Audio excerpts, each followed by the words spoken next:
Pemirsa kahanan kasus COVID-19 nasional, ring tanggal kali dasa Maret warsa kali tali kali likur mewali kauningin tedun saihang ring rahina sedorong nyane hingga punika langkungan pitung tali kasus.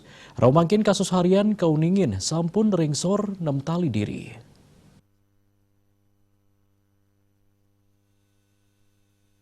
Asa punika talar pasien padam COVID-19 talar tedun saking rahina sedorong nyane antuk wilangan 100 ulung da sekutus diri. Raris pasien padam kudingin mewawah penyatusan diri. Ring tanggal kali dasa Maret, wilangan pasien kena ngelangkungin kewentanan kasus anyar, ingi pudeke talar dasan tali kasus.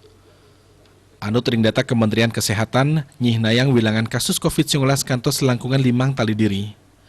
Dados nyani kumulatif ipun kantos 5 jutaan diri.